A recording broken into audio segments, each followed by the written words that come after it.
Siang semua. Oke, pada kali ini saya akan menjelaskan tutorial pembuatan coding pada website kita, yaitu perpustakaan. Kali ini saya akan menjelaskan bagaimana sih cara pembuatan suatu website. Saya akan menjelaskan secara detail agar kalian semua mengerti dari awal pembuatan sampai akhirnya. Ini adalah tampilan website kita. Bisa dilihat, kita melakukan pembuatan website untuk sebuah MP3 yang ada di Tankawi dalam bentuk sistem perpustakaan yang ada di MP3 tersebut.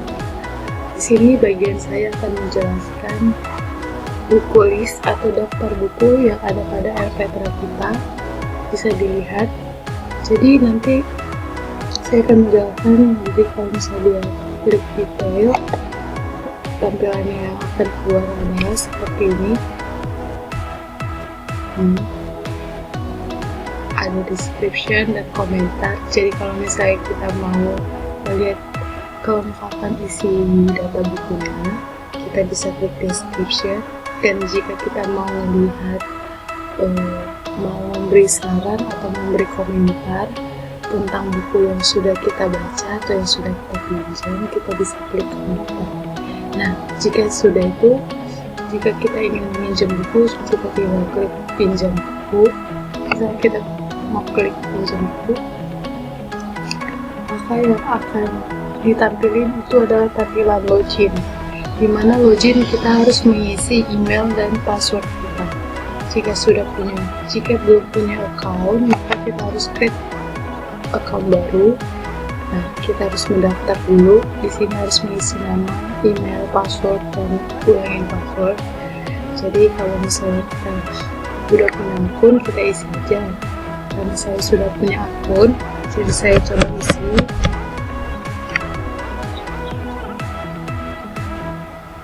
Nah, ini nama saya yang sudah saya isi tadi. Jadi kalau misalnya saya mau pinjam buku, saya tinggal klik data buku. Nah, kemudian akan keluar daftar buku yang ada di dalam MP3-nya.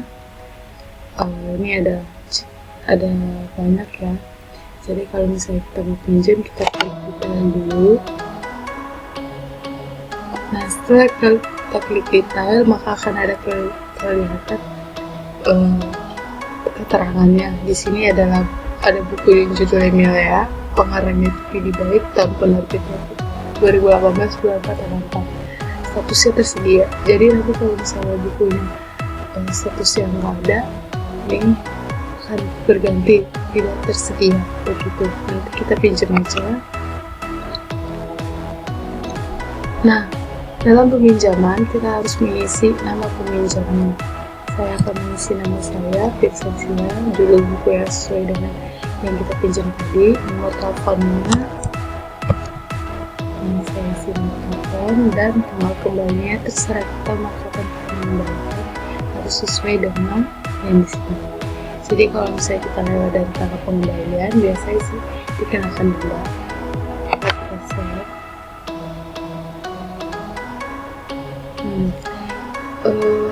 Ini adalah tampilannya. Kalau misalnya peminjamannya berhasil, maka akan ada notification seperti ini. Jadi kita bisa melihat data buku peminjaman, buku apa aja yang sudah kita pinjam. Ini ada 2 yang masih pending, yaitu buku yang judulnya 2 pending, kata pending. Ini kata itu harus disetujui sama adminnya. Kalau misalnya peminjaman kita tersetujuin, maka kita bisa melakukan peminjaman. Jadi kalau misalnya kita belum bisa pinjam itu karena belum disetujuin sama yang punya yang mengelola website tersebut, yaitu adminnya sendiri begitu. Nah, langkah-langkah yang harus kita lakukan dalam pembuatan website ini, yang pertama kali adalah kita harus mendownload terlebih dahulu SAM dan Supply. Bisa menggunakan Notepad++ atau Notepad biasa, tapi lebih gampangnya kita menggunakan Sublime agar kita mengetahui folder-foldernya ya terdapat dalam file-file yang ada dalam folder, misalnya ini config, untuk database sendiri ada. Karena kita menggunakan MVC atau model view controller, jadi kita memerlukan yang namanya Sublime. Jadi kita tahu folder-foldernya, di dalam satu folder ada foldernya lagi gitu. Nah, setelah itu kita jalankan sum dulu. Sum ini berfungsi buat kita kalau menjalankan aplikasi yang sudah kita buat atau codingan yang sudah kita buat. Kita mau lihat apakah codingan kita itu berjalan dengan baik atau tidak ada error. Nah, kita menggunakan sum. Nah, setelah itu langkah yang pertama dalam pengkodingan adalah kita harus membuat dulu terlebih dahulu database. Nah, itu fungsinya sum tadi, kita harus buat database dulu dengan cara mengklik lokal ini.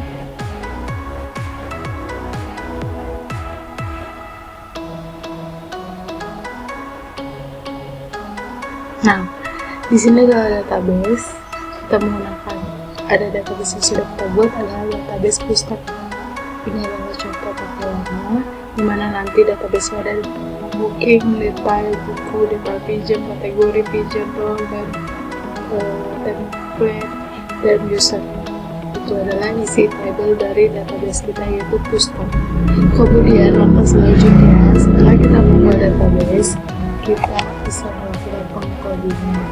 Dimana pengkodingan ini yang pertama kali itu kita harus mengubah dulu database. Nah, sesuaikan dulu sama database yang sudah kita buat. Di sini nama database pustaka, karena di sini adalah database di lokasi yang itu adalah database pustaka. Nah, setelah kita buat database, maka kita akan buat ke controllernya dulu. Itu adalah controller buku. Nah, di sini controller buku itu fungsinya karena saya mendapat bagian menjelaskan daftar buku, jadi controllernya itu adalah controller buku. Gimana? Ini public class buku harus sesuai dengan yang di atas. Public version dulu help pustaka. Nanti ini akan mengkoneksikan ke database kita yang tadi, database pustaka, untuk mengecek ke login kita. Nanti akan dicek ada akun user ataupun akun admin. Nah, setelah itu untuk manajemen bukunya sendiri, ini ada public version index. Nah, nanti ada judul, user, buku, kategori, dan lain-lain. Di sini ada data buku, di mana model user itu ada email. Ini nanti kalau misalnya kita mau minjem, jadi dalam daftar peminjaman yang tadi, kalau misalnya kita mau masuk ke salah satu bagian, maka akan ada message pesan errornya seperti ini. Nah, kalau misalnya terlalu pendek akan ada message errornya seperti ini. Begitu juga dengan nama penerbit, nama penyimpan, tahun, ISBN, dan lain-lain. Nah, ini adalah konfigurasi gambar atau ukuran gambar yang harus disesuaikan dalam sebuah pembuatan website. Jadi ada ketentuannya. Misalkan di sini ada max size-nya itu 3000-an. Nah, kita nguploadnya itu di bawah 3000-an. Di atas 3000-an. Maka tidak bisa, karena ini maksimal ukurannya itu 3072. Jadi, kalau misalnya kita mengirimnya lebih dari situ, maka akan ada. Nah, setelah itu ini adalah variabel di source view, nanti maka akan mengarahkan ke folder view, templates,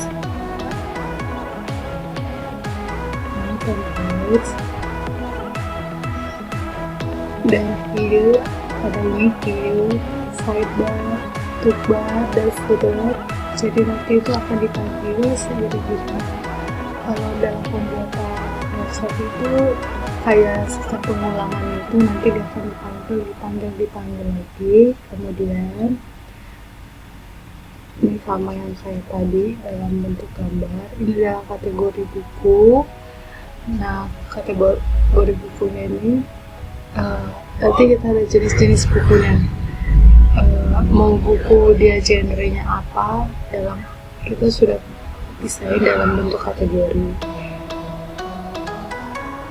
Itu ini ubah kategori, ubah buku sama judul yang memang harus diisi sama sesuai dan itu. Nah, ada view daftar buku.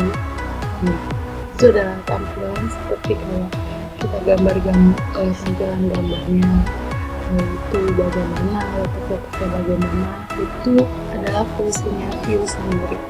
Nah, di mana itu mereka variabel decision plus data pesan div style padding ini buat CSS nya sendiri. Nanti CSS nya itu akan berada di sbadmin2.css. Jadi kalau kita mau ngedit warna, mengedit gambar, mengedit untuk ukuran misalnya itu di sbadmin.css. Nah, dalam daftar buku view ini dimana ada div class, ini buat CSS nya div class misalnya. Nah, ini adalah folder asset, image, dan upload, itu buat gambar. Dan selanjutnya itu ini ada pengarang, penerbit, dan variabel. Nanti di sini akan ada tombol button itu kayak tombol klik gitu, tombol kayak orang login kayak ada tombol kotak itu adalah fungsi button. Nanti konsep booking dalam bentuk button, ada logo shopnya. Nah, kemudian dialirkan ke folder booking, tombol booking, buku booking, dan selanjutnya itu ada detail, tombol button juga. Jadi yang sebelumnya itu, kemudian dia ditutup.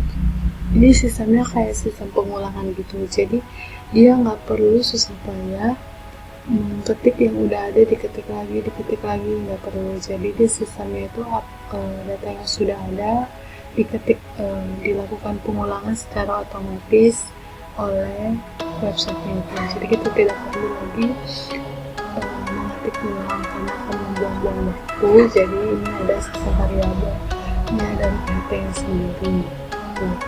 Jadi udah semua sih dijelasin. Ini ada sedikit untuk barnya. Tadi saya jelasin. Ini ada sidebar-nya. Sidebar itu kayak paling pinggir, bagian paling pinggir. Kalau toolbar itu bagian paling atas. Nah, headernya juga bagian paling atas. Jadi tergantung pada websitenya. Nanti selanjutnya saya akan menjelaskan di blog saya sesuai dengan link yang di bawah ini. Nanti di bawah YouTube ini ada link buat mengajarin buat kalian lebih mengerti lagi bagaimana cara pembuatan website, akan dapat kalian lihat di blog pribadi saya. Sekian presentasi saya tentang cara pembuatan website. Saya ucapkan terima kasih.